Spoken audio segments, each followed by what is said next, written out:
Nunca pensé que un cambio tan pequeño pudiera joderme la cabeza tan rápido. Todo empezó el día que Antonio, mi compañero de piso, me dijo que un viejo amigo suyo venía a quedarse unos días en nuestro departamento de 2 habitaciones en Lavapiés. Solo un par de noches, nada raro, me aseguró mientras revolvía su café con cara de que no le importaba nada. Claro, yo dije que sí. ¿Por qué no? Antonio era buena gente, tranquilo, limpio, y nos llevábamos lo suficientemente bien como para no matarnos. No me importaba compartir el espacio. Lo que no me esperaba era a Miguel. Cuando abrió la puerta esa tarde, cargando una mochila grande y una chaqueta de cuero medio desgastada, pensé que se había equivocado de piso. Alto, moreno, con barba de 3 días y esa forma de caminar como si el mundo fuera suyo. Y claro, la sonrisa.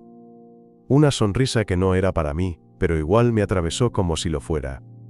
«Tú debes de ser Luis, ¿no?», me dijo, tendiéndome la mano con confianza. Asentí, intentando no sonar tan seco como me sentía. «Sí, encantado». Antonio apareció detrás de él, medio empapado por la lluvia, con ese tono alegre de siempre.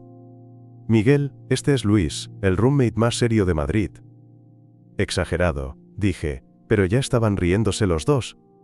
Miguel se sacó la chaqueta, y juro que por un segundo pensé que el aire se me cortaba.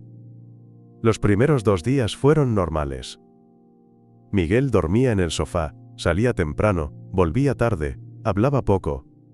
Me cayó bien, pero nada fuera de lo común. Solo que empecé a darme cuenta de cosas. Como que siempre olía bien. Que cuando se reía bajaba un poco la voz, que cuando me hablaba, me miraba a los ojos como si le interesara lo que decía, aunque solo fuera que se había acabado el papel higiénico. Al tercer día, Antonio se fue a pasar el fin de semana con su novia en Valencia, me lo soltó como si no fuera nada. «Miguel se queda solo hasta el lunes, ¿todo bien?» «¿Todo bien?», dije. Mentira. No estaba preparado. Esa noche, vi una versión de Miguel que no conocía. Estaba en el salón, ya eran casi las 11, viendo una película cualquiera en la tele. Yo salí de la ducha con una camiseta vieja y un pantalón corto, el pelo aún mojado. Y ahí estaba él, tirado en el sofá, en camiseta y boxers, con una copa de vino en la mano. «¿Quieres?», me preguntó, levantando la botella. Dije que sí, por educación. Me senté a su lado, dejando un poco de espacio, aunque no mucho. Me ofreció su copa en vez de buscar otra. «No pasa nada si compartimos», dijo. Y lo dijo con esa voz. Esa mezcla de naturalidad, y algo más. Tomé un sorbo. Demasiado largo. Cuando se la devolví, nuestros dedos se rozaron. «¿Estás tenso?», comentó. «¿Yo? ¿Por qué?» «Porque no has parpadeado en 2 minutos», dijo con una sonrisa. Reí. O intenté. Pero algo en el aire había cambiado. No estaba en mi cabeza. Lo noté en cómo me miraba, en cómo se acomodó un poco más cerca, como si no supiera lo que estaba haciendo. Pero sí lo sabía. Y entonces dijo: «¿Puedo preguntarte algo?». Asentí. «¿Tú, alguna vez has estado con un tío?». No supe qué decir. No porque no tuviera respuesta, sino porque no sabía si estaba preparado para dársela a él. Al final, dije la verdad. «Sí». Miguel no se sorprendió, solo asintió, como si estuviera confirmando algo que ya sabía. «Yo no», dijo, «pero creo que quiero saber cómo se siente». Mi corazón se detuvo. No era una confesión, era una pregunta. «¿Contigo estaría bien?», añadió, en voz baja. Como si le costara decirlo, pero más le costara quedarse con la duda. No dije nada al principio. Solo lo miré. Su cara, seria pero expectante. Su cuerpo, relajado, pero atento. Y entonces, sin pensarlo demasiado, dije: «Sí. Estaría bien». Después de soltar ese «sí», me quedé en silencio, esperando que Miguel dijera algo más, que se riera, que dijera: «Es broma, hombre, no te lo tomes en serio». Pero no lo hizo. Al contrario, se inclinó un poco hacia mí, los ojos fijos en los míos, como si quisiera asegurarse de que lo había escuchado bien. No quiero hacerte sentir raro, dijo. Es solo, no sé, contigo se siente diferente, como si pudiera preguntar esto sin que me juzgaras. Yo tragué saliva. No me siento raro, solo, sorprendido. Y eso es malo. Negué con la cabeza. El silencio se hizo espeso entre nosotros. La película seguía de fondo, pero ninguno estaba prestando atención. Miguel apoyó la copa en la mesa, se pasó una mano por el pelo y soltó un suspiro nervioso. Vale. Entonces, ¿cómo empieza esto? No pude evitar sonreír. ¿Cómo empieza qué? Pues, ya sabes, dijo, encogiéndose de hombros. Lo que sea que pasa cuando dos tíos, no sé, se acercan. No era torpeza. No era burla. Era vulnerabilidad pura. Y juro que eso fue lo que me mató. Empieza despacio, respondí. Me moví un poco más cerca, lo suficiente para que nuestras rodillas se rozaran. Él no se apartó. Ni siquiera parpadeó. Sus ojos bajaron a mi boca por un segundo, y ese segundo fue suficiente para que todo cambiara. ¿Puedo?, pregunté. Miguel asintió. Me incliné y lo besé. Al principio, fue torpe. Rápido, como si los dos estuviéramos probando agua helada con los dedos. Sus labios eran firmes, secos por el vino, y apenas se movieron.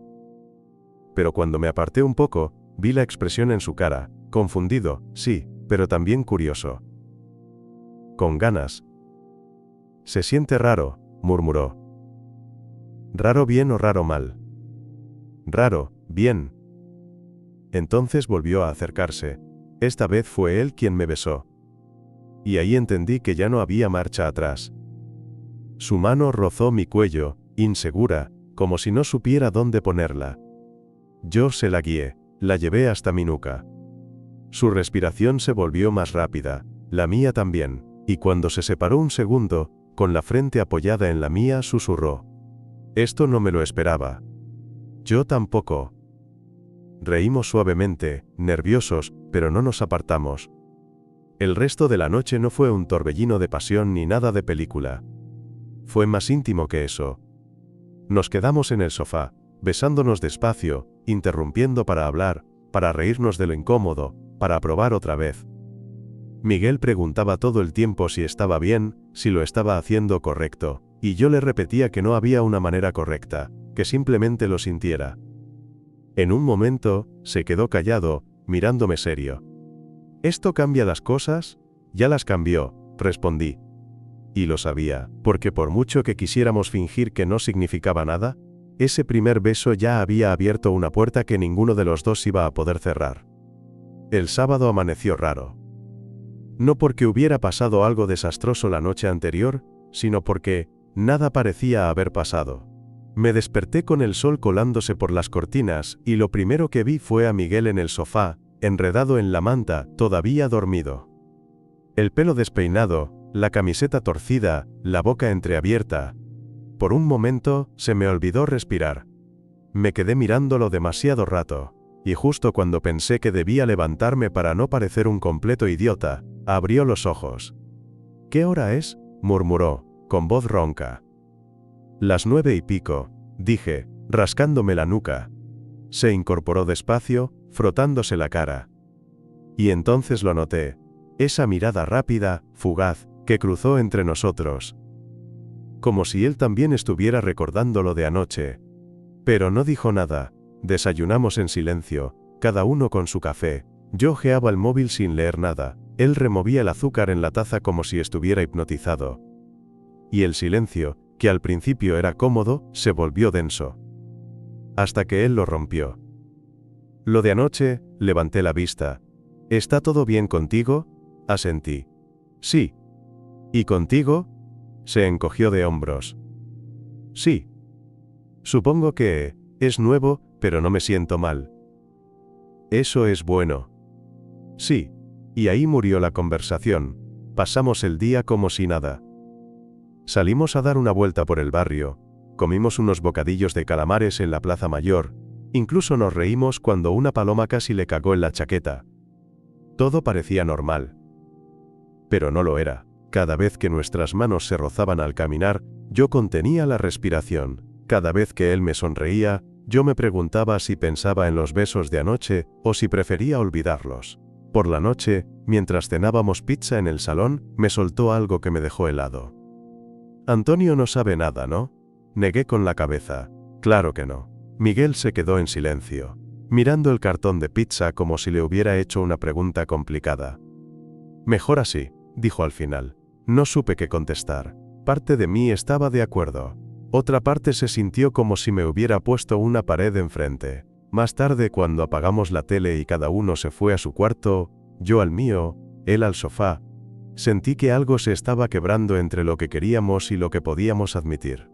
Me acosté, pero no pude dormir, y entonces, casi a medianoche, escuché la puerta de mi habitación abrirse. Era Miguel. De pie, en la penumbra, con la misma camiseta arrugada de todo el día. ¿Estás despierto?, preguntó en voz baja. No respondí. ¿O no pude? Se acercó y se sentó en el borde de la cama. Yo podía sentir el colchón hundirse con su peso, el calor de su cuerpo tan cerca. Sé que dije que era mejor no hablarlo, murmuró. Pero no puedo dejar de pensar en ello. Se giró hacia mí. Sus ojos brillaban en la oscuridad. Dime que no estoy loco. Estás loco, respondí con una sonrisa nerviosa. Pero yo también. Y entonces se inclinó y me besó otra vez. Esta vez sin preguntas. El beso de esa noche no fue como los anteriores. No hubo vacilación, ni risas nerviosas. Fue directo, intenso, con la urgencia de alguien que llevaba todo el día aguantándose. Miguel me empujó suavemente contra la almohada, y yo lo dejé hacer. No había prisa, pero tampoco contención. Sus manos exploraban con timidez, como si quisiera aprender mi cuerpo a ciegas, memorizando cada movimiento. Yo lo guiaba, despacio, sin presionar, solo dándole espacio para descubrir. No llegamos muy lejos. No hizo falta. Fue más la electricidad que el contacto, la forma en que nuestras respiraciones se mezclaban. Los silencios cargados que se llenaban con un roce de labios, o el roce de sus dedos en mi cuello. Cuando por fin se apartó, quedó tumbado a mi lado, con la mirada fija en el techo. Esto es una locura, dijo entre suspiros. Sí. Pero me gusta. Me reí bajito. A mí también. Pasamos el resto de la noche así, sin dormir casi nada, hablando de tonterías, riéndonos, tocándonos como si estuviéramos aprendiendo a andar otra vez. A la mañana siguiente, sin embargo, la realidad golpeó fuerte. Desperté solo. El espacio a mi lado estaba vacío, y del salón llegaba el sonido de la cafetera. Salí, y lo encontré en camiseta, sentado en la mesa, revisando algo en su móvil como si nada. Buenos días, dijo, sin levantar la vista. Buenos días, respondí, pero algo en mi pecho se apretó. No hablamos de lo que pasó. Ni en el desayuno, ni cuando salimos a comprar, ni cuando volvimos a casa. Todo el día fue un bucle de normalidad forzada. Hasta que llegó la noche otra vez. Yo ya estaba en la cama, convencido de que se iba a quedar en el sofá. Pero a eso de la 1, escuché otra vez la puerta abrirse. Sin decir nada, Miguel se metió bajo las sábanas y se acomodó a mi lado. ¿Esto va a ser costumbre?, pregunté, medio en broma. No lo sé, contestó. Pero, ¿no quiero dormir solo? Esa segunda noche fue distinta. Más tranquila, menos experimental. Dormimos entrelazados, con su brazo alrededor de mi cintura, como si fuera lo más natural del mundo. Al amanecer, se levantó antes que yo. Y otra vez cuando llegué a la cocina, estaba comportándose como si nada hubiera pasado. Esa fue la rutina durante los siguientes días. Miguel en mi cama de noche, Miguel actuando como simple invitado de día. Como si fueran dos versiones de él que nunca se cruzaban. Yo lo aguantaba porque, en el fondo, me bastaba con tenerlo cerca. Pero también sabía que tarde o temprano, esa doble vida iba a explotar. Y el detonante fue Antonio. Una tarde cualquiera, mientras yo cocinaba, Antonio volvió de su viaje y dejó caer la mochila en la entrada. «Luis, ¿qué tal todo?», gritó desde el pasillo. «Bien, sin novedad», respondí. Miguel apareció detrás de él, con la misma sonrisa confiada de siempre, saludando como si nada hubiera cambiado. Pero yo lo sentí. Ese nudo en el estómago. esa tensión invisible. Porque ahora había un secreto enorme entre nosotros tres. Y yo no sabía cuánto tiempo más iba a poder soportarlo. La vuelta de Antonio lo cambió todo. O mejor dicho, lo volvió más complicado. Con él en el piso, Miguel ya no podía entrar a mi habitación en mitad de la noche como si nada. Dormía en el sofá de nuevo, haciendo el papel de invitado temporal, y durante el día se comportaba como si lo nuestro no existiera. Yo intentaba mantenerme tranquilo, pero se notaba. Cada vez que lo veía cruzar el pasillo con el pelo aún húmedo de la ducha, recordaba cómo había sido dormir con él. Cada vez que sonreía, sentía esa punzada de querer algo que ya no parecía posible con Antonio cerca. No éramos los únicos que lo notábamos. Una noche de jueves, después de cenar, Antonio se tiró en el sofá y nos miró a los dos con esa expresión de medio detective, medio hermano mayor. Vale, dijo, entrecerrando los ojos. ¿Qué está pasando aquí? Miguel y yo nos miramos, fingiendo desconcierto. ¿A qué te refieres?, pregunté. Antonio se encogió de hombros. No sé, estáis distintos. Más callados. Más, no sé, hay una vibra rara. Yo solté una carcajada nerviosa. Será porque llevamos varios días compartiendo espacio. Cualquiera se cansa. Ajá, respondió Antonio, sin creérselo del todo. Luego miró a Miguel directamente. ¿Y tú? ¿Qué tal el sofá? ¿No preferirías ya buscarte algo más permanente? Miguel sostuvo la mirada. Sí, lo estoy pensando. Pero no tengo prisa. Aquí estoy bien. Antonio arqueó una ceja, pero no insistió. Cuando se fue a dormir, el silencio entre Miguel y yo fue brutal. Estábamos en la cocina, guardando platos, y Miguel susurró. ¿Lo sospecha? Claro que no, respondí rápido. Solo está jodiendo. No, me miró como si lo supiera. Me giré hacia él, demasiado cerca, demasiado consciente de que Antonio podía aparecer en cualquier momento. Pues que no lo sepa, nadie tiene por qué saberlo. Miguel asintió, pero vi la tensión en su mandíbula. Esa noche no entró a mi cuarto, ni la siguiente, hasta que un sábado después de que Antonio saliera a una fiesta, se presentó en mi puerta. No dijo nada, solo me miró, y supe que no íbamos a hablar. Esa noche fue distinta, más intensa, más desesperada, como si los días de distancia nos hubieran quemado por dentro. Me besaba con fuerza, me sujetaba, como si tuviera miedo de que lo soltara. Y yo, lejos de querer soltarlo, solo quería más. Cuando terminamos tumbados entre el sudor y el silencio, Miguel se cubrió la cara con las manos. Esto no puede seguir así, murmuró. Me giré hacia él, con el corazón todavía desbocado. ¿Por qué no? Porque tarde o temprano, Antonio lo va a notar. Y no sé qué va a ser peor. Que lo sepa él o que lo sepa todo el mundo. No supe qué responder. Lo único que pensé fue en que tenía razón, pero también pensé en lo imposible que era detener algo que ya nos había cambiado. Antonio nunca fue un tipo entrometido, siempre respetaba los espacios, nunca preguntaba de más. Pero a veces, precisamente por eso, notabas más cuando sí estaba prestando atención. Y últimamente lo estaba. Un domingo por la mañana, los tres desayunábamos juntos en la mesa. Antonio hojeaba el periódico en el móvil, yo me entretenía con el café, y Miguel intentaba no mirarme demasiado, pero Antonio se fijaba en todo. ¿Dormiste bien, Miguel?, preguntó de repente. Sí, claro, respondió él, rápido. ¿En el sofá?, insistió Antonio, con una sonrisa que no supe descifrar. Sí, repitió, encogiéndose de hombros. Yo casi me atraganto con el café. Antonio soltó una risa baja. Vale, no digo nada. Y volvió a mirar su móvil como si nada. Pero yo me quedé helado. ¿Qué había querido decir con eso? ¿Era solo una broma? ¿O realmente sabía más de lo que aparentaba? Esa tarde, mientras Miguel y yo lavábamos los platos, se me acercó lo suficiente como para que su brazo rozara el mío. Nos está mirando, susurró. Lo sé, contesté, sin atreverme a girar la cabeza. El resto del día fue un ejercicio de autocontrol. No tocarnos, no mirarnos demasiado, no dejar que se notara nada. Pero la tensión era insoportable. Esa noche, cuando Antonio se fue a dormir, Miguel entró en mi cuarto casi al instante. Ni siquiera esperó a que se cerrara la puerta del otro dormitorio. «Esto es un desastre», dijo en voz baja, apenas conteniendo la frustración. «Lo sé», respondí, tirando de él hasta la cama. «Pero ahora mismo no quiero pensar en Antonio». Y no pensamos. No hasta el amanecer. El problema fue que, cuando me levanté para ir al baño, abrí la puerta y me encontré a Antonio en el pasillo, con cara de haber estado esperando.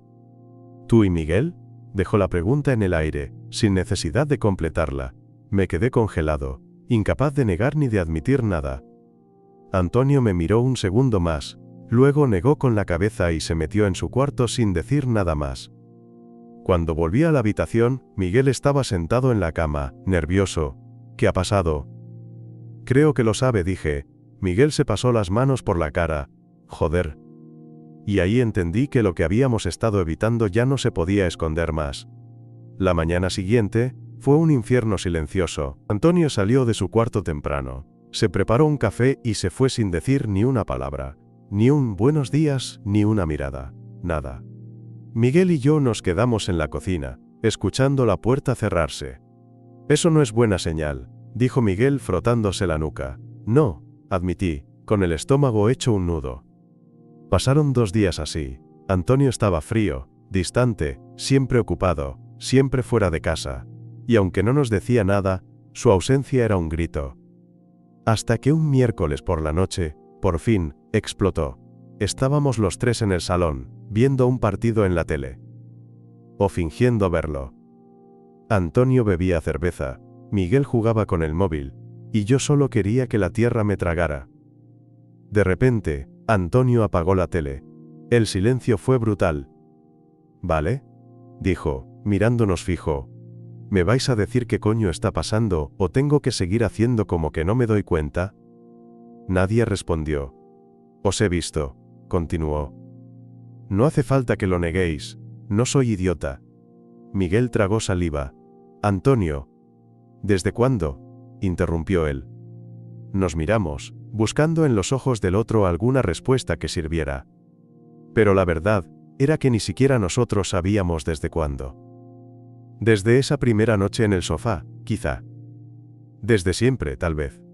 «Unas semanas», dije al final, con la voz más baja de lo que quería.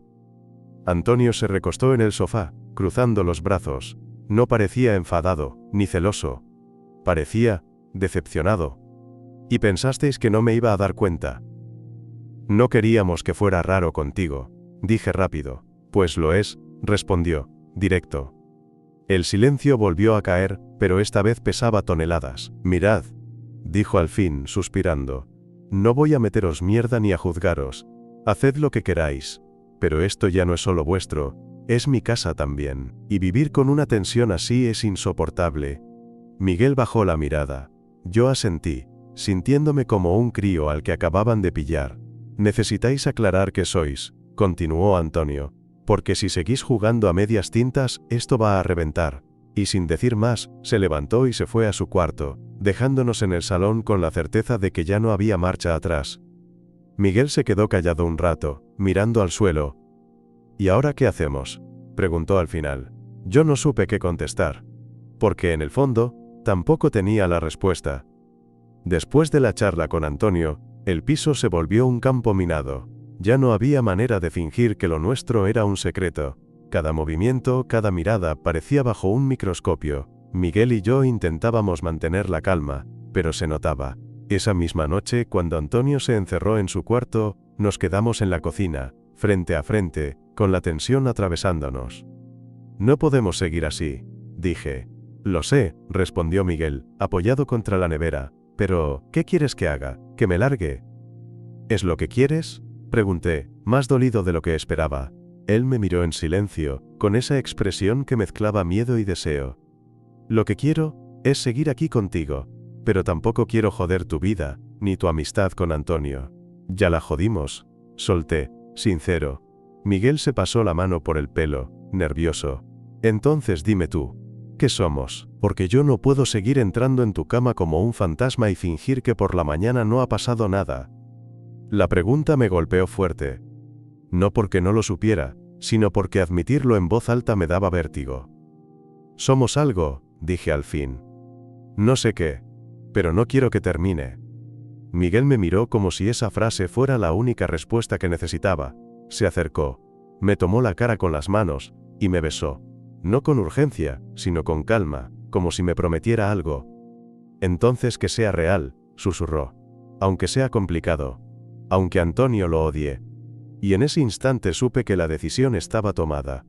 No era un experimento, no era un desliz. Era nosotros. Los días siguientes no fueron fáciles. Antonio seguía distante, aunque poco a poco parecía resignarse. No nos felicitó ni nos apoyó, pero tampoco nos echó. Mientras no me lo restreguéis en la cara, dijo una noche, con un tono medio cansado, podéis hacer lo que os dé la gana. No era bendición, pero era suficiente. Lo que sí cambió fue lo nuestro. Ya no había sofá intermedio ni silencios incómodos. Miguel dormía conmigo sin excusas, desayunaba conmigo sin fingir, y aunque en público seguíamos discretos, en el piso ya no había máscaras. Una madrugada, tumbados en la cama, él me susurró. Cuando vine aquí, pensé que solo iba a ser un par de noches. Ya ves, respondí, medio dormido. Y ahora no me quiero ir. Me giré hacia él, vi su mirada tranquila en la penumbra, y supe que lo decía en serio. Sonreí. Entonces no te vayas. Y no lo hizo, porque lo que empezó como un secreto a medias terminó siendo algo mucho más grande. Algo que, aunque nos costara admitirlo, ya nos había cambiado para siempre.